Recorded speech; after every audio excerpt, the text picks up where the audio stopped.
नमस्कार, मैं हूं माही कुमारी। आप देख रहे हैं न्यूज़ फ्रेम। इस वक्त मेरी मौजूदगी बिहार सरस मेला गांधी मैदान में है और हमारे साथ मौजूद है मधुबनी पेंटिंग्स और मिथिला आर्ट को दर्शाने, यहाँ पर अपने व्यापार को बढ़ाने यहाँ पर आए हैं व्यापारी। हम इनसे बात करेंगे और जानेंगे कि आखिर क्या है इतिहास मिथिला और मधुबनी आर्ट्स का। मैं देख सकती हूँ यहाँ पर काफ़ी सारी साड़ियाँ हैं, स्टॉल्स हैं। क्या कुछ यहाँ पर उपलब्ध है दर्शकों के लिए और यहाँ पर आए खरीदारों के लिए? देखिए मैडम, मेरा नाम नियाज अंसारी है। मैं भागलपुर से बिलोंग करता हूँ और हम लोग का पेशा है बुनाई करना। और हम लोग यहाँ पे कस्टमर को जो माल प्रोवाइड करवा रहे हैं, यहाँ पे कुछ साड़ियाँ जो मार्केट में मिलती है वो मिलती है 500 रुपये का जी। मतलब उसमें मिक्स रहता है। हम लोग के पास प्योर का आइटम है, हम लोग के पास 1200 से स्टार्टिंग है।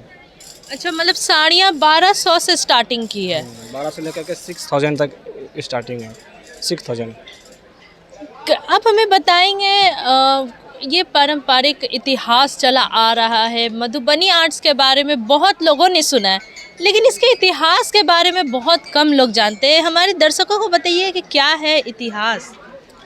देखिए, मधुबनी जो प्रिंट है ये फेमस है, ये हर जगह फेमस है। ये एक तो इंडिया में फेमस है जो है ये है जी। ये बाहर विदेशों में भी फेमस है मधुबनी के नाम से। ये हाथ से प्रिंट किया जाता है। एक साड़ी को प्रिंट करने में कम से कम 2 दिन लगता है साड़ी प्रिंट करने में। यही एक कलाकारी कस्टमर देखता है, अगर इसका जो हाथ का क्या हुआ, इसे बहुत ज़्यादा मेहनत है, इसलिए कस्टमर इसको परचेज़ करता है। हम तो अब यही विनती करते हैं कि मेरा H3 में डोम नंबर है, स्टॉल नंबर 10 है और कस्टमर लोग आए, हम लोग को सपोर्ट कीजिए, जी। सब परचेज़ करें। आज के जो पेंटिंग्स किए जाते हैं, अभी भी मैं देख सकती हूँ यहाँ पर ये नीली वाली साड़ी का, यहाँ पर कुछ शादी का आई गेस यहाँ पर ये नेचर्स को शायद दिखा रहे हैं ना, ये नेचर है। तो ये सब जो पेंटिंग्स कलाकृतियाँ हैं, ये अभी भी हाथ से पेंट किया जाता है या फिर मशीन का सहारा लिया जा रहा है? कुछ मैडम हाथ से भी है, कुछ मशीन का भी है। अच्छा। और जो मशीन का जो होता है कस्टमर उसको इग्नोर कर देता है। हाथ जो वाला जो उसमें जिसमें मेहनत रहता है वो कस्टमर लेता है। जो हाथ का किया हुआ प्रिंट रहता है, ये हम लोग का हाथ का किया हुआ प्रिंट क्या है। है ये प्रोसीजर, क्या है बनाने का साड़ी का, थोड़ा हमें एक्सप्लेन करेंगे? देखिए, हम लोग को मैडम एक साड़ी सिर्फ बुनाई करने में लगता है 1 से लेकर 1.5 दिन लगता है, सिर्फ बुनाई करने में। अब प्रिंट करने में उसको लग जाता है 1.5 से 2 दिन लग जाता है। मतलब टोटल लगता है 3-4 दिन वेस्ट होता है एक साड़ी बनाने में। तो जब पेंट आप फैक्ट्री से कर लेते हैं, मतलब मशीनों से, तो फिर हाथ का जो मिथिला का, क्योंकि हाथ का ही पेंटिंग का मान होता है और कई सालों से चला आ रहा है, तो वो कहीं ना कहीं डिसॉल्व नहीं हो रहा है? नहीं, वो सब तो नहीं है, लेकिन ज़्यादातर अब क्या हुआ, मार्केट में कंपटीशन हो गया है। कंपटीशन हो गया है तो अब क्या हो रहा है, कस्टमर खोजता है सस्ता माल। सस्ता माल तो फिर आपको मशीन का प्रिंट मिलेगा। अब देखिए, कस्टमर आ रहा, बोला कि हमको 800 में साड़ी दो, उसको फिर वही मिलेगा, मशीन वाला प्रिंट मिलेगा। तो आपके पास अभी कोई मौजूद है जो हाथ से पेंट किया गया हो? हाथ, ये आपको हाथ वाला ही दिखा रहा है। अच्छा, ये हाथ वाली है? ये मशीन का प्रिंट है, ये हाथ का है। अब देखिए, यही चीज़ आपको मिल जाएगा अगर वो हाथ वाले प्रिंट में लेते हैं। आपको एक दुपट्टा मिलेगा 800 रुपये में। हाँ, अभी ये हमको बेचना पड़ रहा है, कस्टमर खोजता सस्ता, तो ये इसको 300 में बेच देते हैं। तो यहाँ पर कई वैरायटी का है। साड़ी तो हमने देखा, ये सूट है जो कि मशीनों से प्रिंट की जाती है। अभी भैया ने बताया है यहाँ पर कि हमने मशीन से शुरू इसलिए कर दिया क्योंकि लोग सस्ता माल खोजते हैं और हाथ से बनाने में कहीं ना कहीं कारीगर का मेहनत लगता है, तो वो पैसे खोजते हैं और वो महंगा होते चला जाता है। तो दोनों की सहूलियत को देखते हुए ये मिक्स चीज़ें रख। ये क्या है भैया? ये वर्ली आर्ट की साड़ी है। वर्ली आर्ट? हाँ, ये तो एंशिएंट वाली है। ये बाहर के मुंबई का है, वहाँ का ये प्रिंट फेमस है। जैसे मधुबनी का इस टाइप का फेमस है ये सब। ये वर्ली का है, ये महाराष्ट्र का है। वर्ली में आपको सूट ही मिल जाएगा। ये देखिए, ये कैसे, ये हाथ से ही आपने बनाया है या फिर ये भी मशीन? नहीं, ये मशीनरी है। ये मशीनरी है।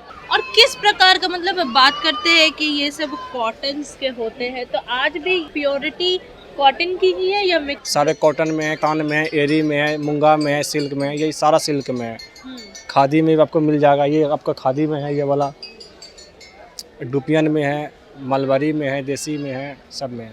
ये जो आप लोगों का कारोबार है, ऑनलाइन भी आप लोग बेचते हैं या फिर सिर्फ स्टॉलों पे लगाते हैं? नहीं, हम लोग मैडम ऑनलाइन ही बेचते हैं। हम लोग- ऑनलाइन अगर किसी को परचेस करना हो तो कहाँ पर, कौन सी वेबसाइट पर जाएंगे? वेबसाइट हम लोग का मैडम इंस्टाग्राम वेबसाइट है, उसी पे हम लोग वो करते हैं। हमारे दर्शकों को बताइए, अगर लेना होगा तो वो कैसे आप तक पहुँचे? ये इंस्टाग्राम आईडी हम भूल रहे हैं, अच्छा, आईडी उसमें है, उसमें नियाज अंसारी के नाम से है, उसी पे जी। आप वो कर सकते हैं। चीपेस्ट से चीपेस्ट में क्या कुछ मिलेगा और महंगे से महंगा में क्या कुछ मिलेगा, ये बताइए। देखिए, महंगा में जो है आपको सबसे महंगा मिलेगा देसी की साड़ी मिलेगा 6,000 रुपये का, और सस्ता में अगर जाते हैं तो आपको उसी रेंज में वही चीज़ में सिर्फ वो थोड़ा आपका मिक्स में आ जाएगा, फिर आपको सस्ता पड़ेगा, वही आपको पड़ेगा 1,600 रुपये में। तो आपने सुना नियाज अंसारी की बात, उन्होंने बताया कि कैसे खूबसूरती से झलकाया है, यहाँ पर हमें दिखलाया साड़ी को, सूट को, दुपट्टा को अलग अलग तरीक़ों से, और न केवल ये मशीनों से बनी है, यहाँ पर हाथ से भी बनी हुई है कपड़े। यहाँ पर जैसे कि मिथिला का मधुबनी आर्ट्स जो फेमस है, वो कहीं ना कहीं आज डिज़ोल्व भी हो रहा है, क्योंकि लोग इस वक्त कह रहे हैं सस्ता चाहिए, सस्ता चाहिए। तो भाई हाथ से बनी हुई चीज़ें में तो महंगाई होती ही है, तो उन चीज़ों को देखते हुए मशीनों का अब सहारा लिया जा रहा है। यहाँ पर सस्ती से सस्ती चीज़ें भी मौजूद है और महंगी से महंगी चीज़ें भी, यानी कि एक 1200 की भी साड़ी मौजूद है तो 6,000 की भी साड़ियाँ यहाँ पर मौजूद है। 300 का दुपट्टा मौजूद है तो 2,000 का भी दुपट्टा यहाँ पर मौजूद है। बाकी आपको अगर यहाँ आना है और शॉपिंग करना है तो गेट नंबर 4 से इंटर करके स्टॉल पर आए और यहाँ पर ले सकते हैं साड़ियाँ, सूट, जो भी आपको मन हो। फिलहाल के लिए इतना ही। मैं माही कुमारी, न्यूज़ फ्रेम, पटना से।